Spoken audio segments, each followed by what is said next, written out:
Hello everyone, आज हम करने जा रहे हैं चैप्टर नंबर 18 का जो पार्ट है of currency notes and bank notes. जो ये वाला पार्ट है इसको मैं बाद में जूम इन कर दूंगी। तो इसके लिए हमने जो ट्रिक्स बनाई है उसको हम डिटेल में करते हैं। सो ये जूम इन हो गया है। इसमें सेक्शन नंबर 489 ए से लेकर के 489 डी तक है। ठीक है, 489 मैंने अलग लिख दिया है और 489 बी, क्योंकि ये चार बचे हैं, चार सेक्शंस बचे हैं, तो उसका मैंने एक स्क्वायर बना दिया है। ठीक है, फर्स्ट ऑफ ऑल हम इसमें देखेंगे कि 489 क्या है, कि उससे 489 ए से 489 ई तक क्यों निकले हैं।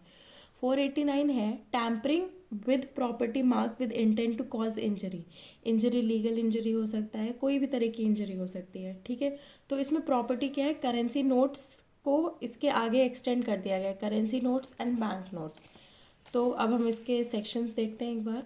सेक्शन 489, एक बार इसको जूम आउट कर देते हैं।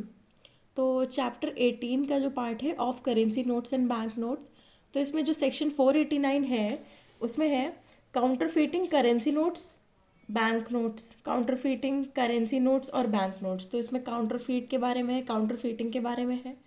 ठीक है, काउंटरफीटिंग में मैंने डॉलर के साइन उल्टा बनाया है।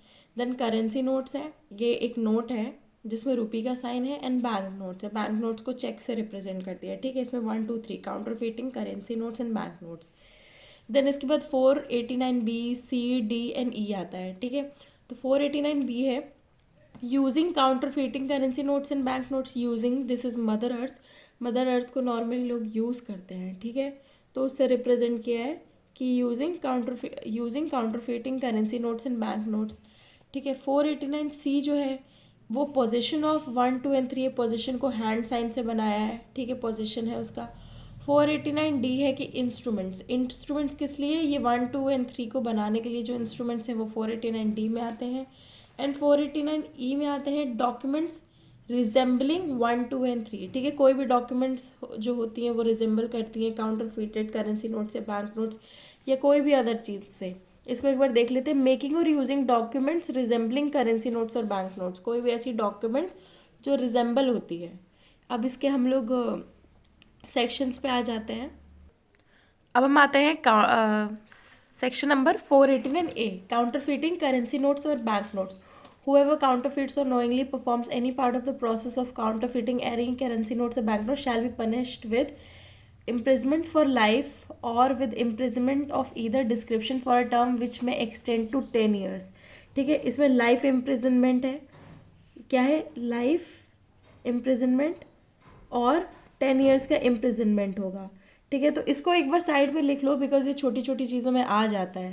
क्या, लाइफ, अब कोई भी काउंटरफीट करेगा तो लाइफ, लाइफ क्यों यार, तुम देश के पैसे से खिलवाड़ कर रहे हो। ठीक है, तो 10 साल की सज़ा तो होगी प्लस लाइफ की सज़ा तक एक्सटेंड हो सकती है। इसमें एक्सप्लेनेशन है for the purpose of this section and of section 489 B C D and E the expression bank note means a promissory note. ठीक है, और engagement for the payment of money to bearer on demand issued by any.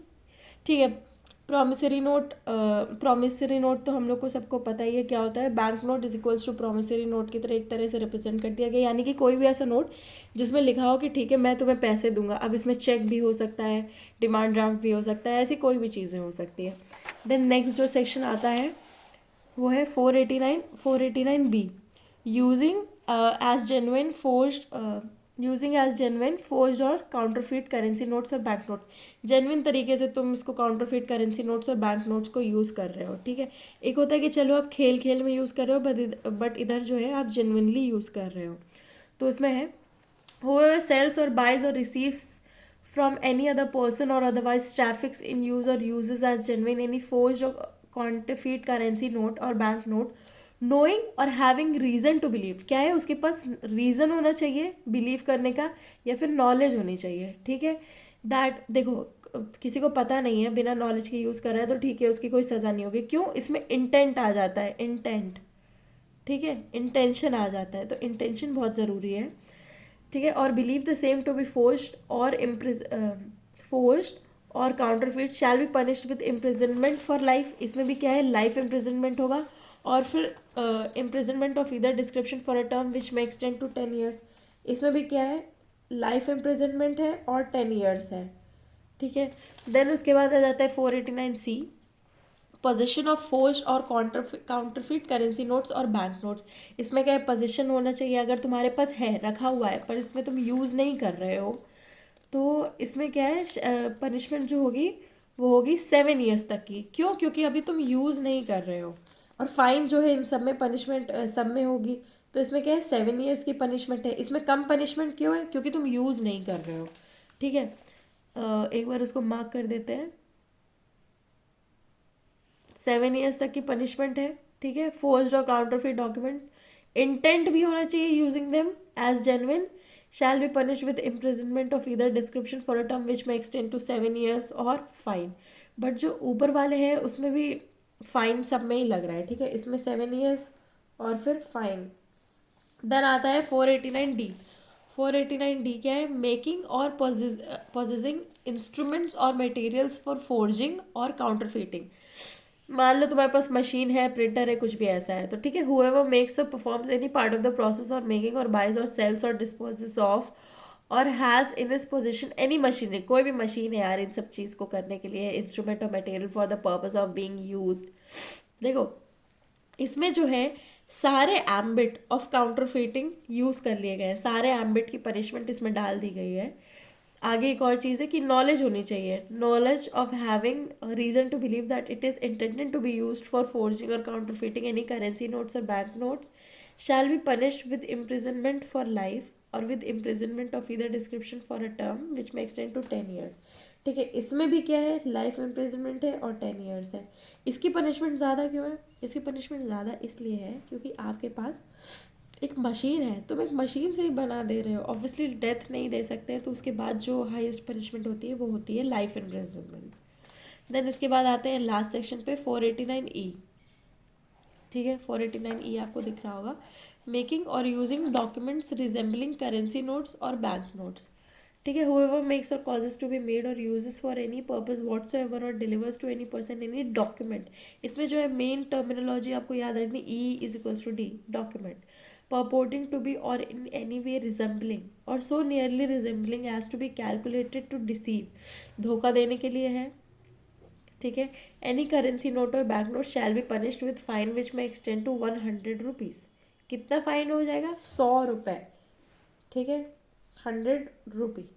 Next है, if any person whose name appears on a document the making of which is an offence under subsection 1 refuses without lawful excuse to disclose to a police officer or being so required the name and address of the person by whom it was printed or otherwise made, he shall be punished with fine which may extend to 200 rupees, ठीक है। दूसरा जो fine है 200 रुपये है। क्यों मना कर दिया तुमने बताने को? ताकि एक जो रैकेट होता है ना, वो रैकेट ही नहीं पता चल पाया, ठीक है।